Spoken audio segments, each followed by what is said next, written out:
Hello friends नमस्कार आपको स्वागत करुच्ची वर्तमान ये भिडियो तेज देखो फ्रेंड्स बहुत बढ़िया अपडेट टी आपण मानी नहीं आसी रेलवे रिक्रुटमेंट तरफ आपण मानक मिलूँ 3993 पोस्टर वैकेंसी जो ओडिशार प्रत्येक जिलार पुरुष महिला प्रार्थी मैंने आवेदन करेंगे। तेज भिडियो मध्यम मुझे जॉब्र संपूर्ण अपडेट टी प्रोवाइड करी कौन रही क्वालिफिकेशन केते सैलरी मिलूँ पोस्ट कौन रही क्यों मैंने आवेदन करेंगे एवं केते तारीख लास्ट डेट रोचे यही फॉर्म को अप्लाई करेंगे तेज संपूर्ण सूचनाटी को डिटेल्स रे जानापी ए वीडियोटी को शेष जाए वाच करूँ जहाद्वारा कि फुल इनफॉरमेशन आपण मैंने पाइपर एवं डिटेल रे जानिकी फॉर्म को भी अप्लाई करेंगे। तेज चलतु डेरी नक वीडियोटी को आरंभ करवा ता पूर्व छोटिया रिक्वेस्ट टे करी जदि एपर्यंत आपण मैंने आम टेलीग्राम रे जॉइन करना निजुक्ति 360 टेलीग्राम चैनल को जॉइन करूँ वीडियो डिस्क्रिप्शन रे किंबा कमेंट सेक्शन रे कमेंट पिन करा जायछि टेलीग्राम लिंक रे जाइकी टेलीग्राम रे जॉइन करूँ सब्सक्राइब करनी तो आम यूट्यूब चैनल को आगामी जहाँ भी गवर्नमेंट प्राइवेट जॉब अपडेट आसो ताकू आपण मैंने आम चैनल जरिए पाइपर एवं आम ऑफिशियल वेबसाइट रही www.nijukti360.in या माध्यम आपण मैंने डेली बेसिक रे जॉब अपडेट पाइपर। तेज देखो जो रेलवे रिक्रुटमेंट बोर्ड रही भारतीय रेलवे तरफ निजुक्ति आपण मानक मिलूँ रेलवे रिक्रुटमेंट बोर्ड तरफ परमानेंट जॉब चाकरी जोटा कि सेंट्रल गवर्नमेंट अटे रेलवे गवर्नमेंट सेंट्रल गवर्नमेंट अटे से आपको 3993 पोस्ट वैकेंसी देखा मिलूँ जो ऑनलाइन माध्यम एप्लिकेशन आवेदन प्रोसेस आरंभ हो सारी एटा आपण मानकर ऑल इंडिया कैंडिडेट अप्लाई करेंगे। ओडिशार प्रत्येक जिलार पुरुष महिला प्रार्थी मैंने यही फॉर्म को अप्लाई करेंगे बोथ मेल एंड फीमेल समस्ते ये फॉर्म को आवेदन करेंगे। Place of posting all India रोची ओडिशा रे मध्य एहार निजुक्ति रही भुवनेश्वर रे। ठीक अच्छे आपण मानकर लास्ट डेट रोची 13 सेप्टेम्बर 2026 जोटा कि आपण माने अप्लाई करेंगे। तेबे एठी आपण मानकर सैलरी कौन रोची देखिबा 35,400 टंका लेवल 6 अनुसार आपण मानक एठी दरमा मिलूँ जोटा कि बहुत बढ़िया दरमा रही सेंट्रल गवर्नमेंट चाकरी होइतर बेसिक सैलरी 35,400 जोटा कि आपण मानकर कैश इन हैंड पाखापाखि 50,000 रहिबो आपण मानकर सैलरी तो निहाती रूपे बहुत भल दरमा मिलूँ जदि आपण माने एही चाकरी रे हासिल करछन्ते निजुक्तिटी को। तेबे एठी एज लिमिट कौन रोची जदि गोटे पिला फॉर्म को अप्लाई करने को चाहूँगी ताले एज लिमिट कौन रोची 1/7/2026 सुधा कैंडिडेटर बयस सीमा 18 वर्ष रु 33 वर्ष भितर होइथिबो फॉर्म को अप्लाई करि परिबो। 18 वर्ष रु 33 वर्ष प्रार्थी माने 1/7/2026 जो बयस अच्छी ताले निहाती आवेदन करिनियंतु। एठी आपण मानकर एज रिलैक्सेशन मध्ये रही जदि हम देखिबा OBC SC ST PWD ex serviceman से एज रिलैक्सेशन रही ओबीसी 3 वर्ष बयस सीमा कोहल और एससी एसटी 5 वर्ष एज रिलैक्सेशन देखा मिलूँ जहाँकि बयस सीमा आपण मानकर 1/7/2026 सुधा होता दरकार रही।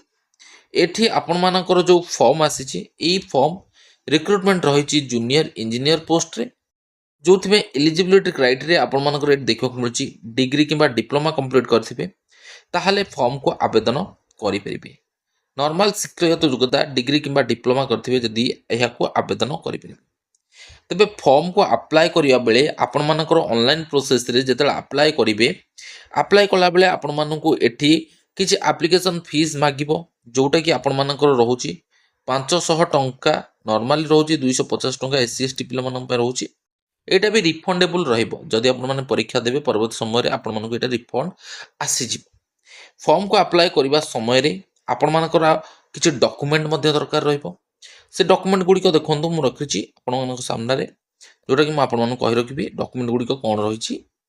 देखंतु डॉक्यूमेंट रहिछि SSC certificate +2 ITI diploma certificate computer certificate signature दरकार रहिबो caste certificate Aadhaar card residential certificate रो आवश्यकता न थाए रिसेंट पासपोर्ट साइज फोटोग्राफ तो एई 7टी विभाग रे आपण मानकर एप्लिकेशन को फॉर्म फिल कला बेले ये डॉक्यूमेंट सब दरकार हम जोटा कि फोटोकॉपी संलग्न करके आपण माने फॉर्म को अप्लाई करेंगे। तेबे 4टी पर्याय रोची जोटा कि आपण मानकर सिलेक्शन प्रोसीजर करा जिवो फास्ट आपमनकर सीबीटी एग्जाम रहिबो पेपर 1 सीबीटी 2 एग्जाम तापर रहिबो एथिरे आपमन जो माने क्वालिफाई हेबे डॉक्यूमेंट वेरिफिकेशन करिया को जिबे डॉक्यूमेंट वेरिफिकेशन हेई साला परे आपमनकर मेडिकल एग्जाम करा जिबे तापर जो माने उत्तीर्ण हेबे सेमानक मध्यरु शॉर्टलिस्टेड कैंडिडेट को नियुक्ति दिया जिवो जेहेतु सेंट्रल गवर्नमेंट रो चाकरी रहिछि बहुत भलो पोस्ट रहिछि आपण मान जे चाहुचंदी याको अप्लाई करिया को ताल निहात रूपे आवेदन करंतु फॉर्म केबेठु आरंभ होईछि 14 अगस्त 2026 टू फॉर्म आरंभ होईछि जहाँकि 13 सेप्टेम्बर 2026 पर्यंत चालू रहिबो एठी 15 सेप्टेम्बर 2026 एप्लिकेशन रो पेमेंट को डिपोजिट कर लास्ट डेट रही यह पूर्व आपण मैंने पेमेंट को डिपोजिट करेंगे एवं फॉर्म को अप्लाई भी करेंगे एप्लिकेशन को जब मोडिफाई करने चाहिए परवर्त समय आपर कौन जब त्रुटि रहा फॉर्म को पकेला बेले जब आपर कौन भूलभाल रही ताले 16 रु 25 तारीख भितर आपणकर फॉर्म को मोडिफिकेशन करेंगे एवं फाइनल सबमिशन जो रोचे 26 रु 30 तारीख भितर आपरे तो प्रथम तो जाणी रखु फॉर्म स्टार्टिंग हो सारी 14 अगस्त रु जोटा कि चालू रोचे बर्तमान 13 सेप्टेम्बर पर्यटन चालू भितर आपने फॉर्म को अप्लाई करनी एठी आपण मानक आ गोटे रिक्वेस्ट करी जोटा कि प्रथम करी टेलीग्राम रे जॉइन करनी निहात रूपे एवं आम ऑफिशियली वेबसाइट www.nijucti360.in चैनल को सब्सक्राइब कर सहित नोटिफिकेशन बेल को क्लिक करके ऑल रे सेट करंतु एभली लेटेस्ट अपडेट को टाइम टू टाइम पाई परिबे तेबे वर्तमान वीडियो रे मु आपण मानक रेलवे रिक्रुटमेंट तरफ आसुवा 3993 पोस्ट रो डिटेल्स वैकेंसी जो कि सैलरी बहुत बढ़िया रही 35,400 टका दरमा आपन मिलूची डिग्री डिप्लोमा करथिले आवेदन करदेबे एवं 13 सेप्टेम्बर 2026 रही शेष तारीख तो फ्रेंड्स जदि आपण माने इंटरेस्टेड अछंती फॉर्म को अप्लाई करने चाहते तो यही बेसिक डिटेल्स अनुसार आपण माने फॉर्म को अप्लाई करिने तेबे वर्तमान वीडियो रे तो मु आपण मानक डिटेल्स जनइली रेलवे रिक्रुटमेंट तरफ आसुवा नियुक्ति भित्तिक सूचना जदि आपणकर कौनसी भी डाउट रही है ताहले निहात रूपे कमेंट सेक्शन रे कमेंट करनेबे मु आपण मानक रिप्लाय दे रखिबी वर्तमान वीडियो रे बास देखि नेक्स्ट अपडेट रे नुआ तथ्य नुआ सूचना से पर्यंत विदाय जय जगन्नाथ।